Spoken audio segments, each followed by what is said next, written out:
Assalamualaikum warahmatullahi wabarakatuh. Apa kabar semua anak-anakku tercinta? Semoga dalam keadaan sehat walafiat. Kali ini Bu Nurjana akan menjelaskan tentang puasa Ramadan. Puasa dalam bahasa Arab berasal dari kata saum atau siam yang artinya adalah imsak atau menahan. Sedangkan dalam istilah syariat Islam, puasa adalah suatu amal ibadah yang dilakukan dengan menahan diri dari segala sesuatu yang membatalkan puasa, mulai dari terbitnya fajar hingga terbenamnya matahari, disertai dengan niat karena Allah Ta'ala dengan syarat dan rukun tertentu. Selanjutnya adalah perintah puasa terdapat dalam Quran Surat Al-Baqarah ayat 183. A'udzu billahi minasyaitonir rajim. Bismillahirrahmanirrahim. Ya ayyuhalladzina amanu kutiba alaikumusiyam kama kutiba alal ladzina min qablikum la'allakum tattaqun. Artinya, hai orang-orang yang beriman, diwajibkan atas kamu berpuasa sebagaimana diwajibkan atas orang-orang sebelum kamu agar kamu bertakwa. Adapun sunnah-sunnah dalam puasa Ramadan, yaitu selain kita disunahkan setiap hari untuk membaca Al-Quran, sholat sunnah, kemudian juga kita yang paling penting adalah disunahkan untuk niat sebelum puasa, yaitu pada malam hari. Kemudian selain itu juga kalian disunahkan untuk makan sahur, mengakhiri sahur, kemudian berbuka dengan yang manis. Selanjutnya adalah syarat wajib puasa Ramadan. Yang pertama adalah Islam. Puasa diwajibkan bagi orang yang beragama Islam. Yang kedua adalah balik. Yang ketiga adalah berakal sehat. Kemudian yang keempat adalah mampu melaksanakan puasa. Selanjutnya adalah syarat sah puasa antara lain yaitu beragama Islam, kemudian mumayyiz atau orang yang bisa membedakan antara mana yang baik dan yang buruk. Yang ketiga adalah suci dari haid dan nifas.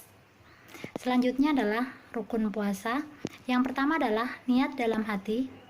Niat itu diwajibkan pada tiap-tiap malam.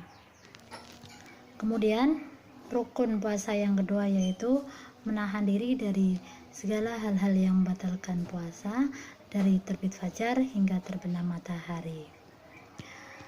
Kemudian selanjutnya adalah orang yang diperbolehkan meninggalkan puasa, yaitu yang pertama adalah orang sakit, kemudian orang yang dalam perjalanan atau musafir, yang ketiga adalah wanita haid dan nifas, kemudian wanita yang sedang menyusui atau hamil karena dikhawatirkan akan membahayakan bayi atau janinnya.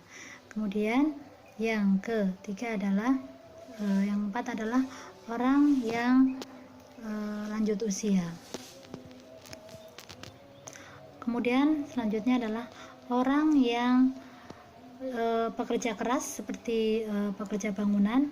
Kemudian yaitu yang selanjutnya adalah denda atau kafarat bagi orang yang meninggalkan puasa karena sakit, kemudian karena dalam perjalanan, kemudian wanita hamil dan menyusui, maka dia wajib mengqadha puasa yang ditinggalkannya, yaitu di bulan lain. Kemudian bagi orang yang sakit dan kemudian denda atau kafarat bagi orang tua jompo, yaitu membayar fidyah sebesar 1 mud satu harinya, yaitu setara dengan 6 ons setiap hari, yaitu berupa makanan pokok dan dibagikan kepada fakir miskin. Selanjutnya adalah sunnah puasa. Yang pertama adalah makan sahur. Kita sebagai umat Islam disunahkan untuk makan sahur sebelum puasa, karena dalam hadis Rasulullah disebutkan bahwasannya apabila kalian makan sahur, maka di dalam makan sahur itu adalah ada yang namanya keberkahan. Kemudian yang kedua adalah mengakhirkan makan sahur. Kemudian sunnah selanjutnya yaitu menyegerakan berbuka. Kemudian selanjutnya adalah meninggalkan perkataan yang tidak baik, kotor, mengumpat, menghina, dan seterusnya. Kemudian selanjutnya adalah berbuka yang manis-manis dengan kurma, atau bisa juga minum air putih sebelum makan. Kemudian selanjutnya adalah memberikan makan kepada orang lain untuk berbuka.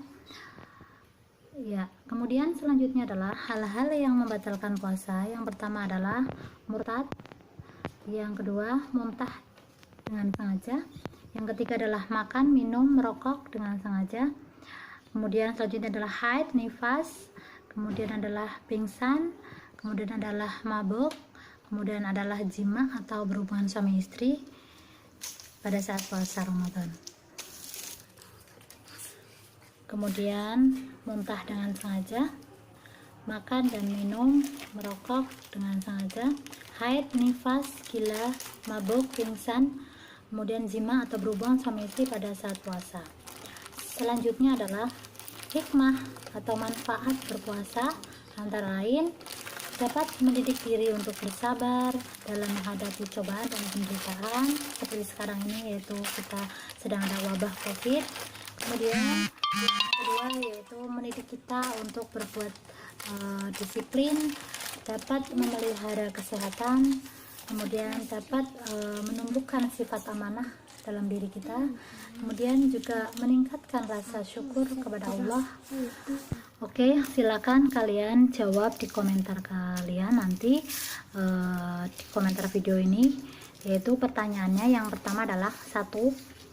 Apa pengertian puasa secara bahasa maupun istilah? Yang kedua, sebutkan syarat-syarat wajib puasa. Yang ketiga, sebutkan syarat sah wajib puasa. Yang keempat adalah sebutkan hal-hal yang membatalkan puasa.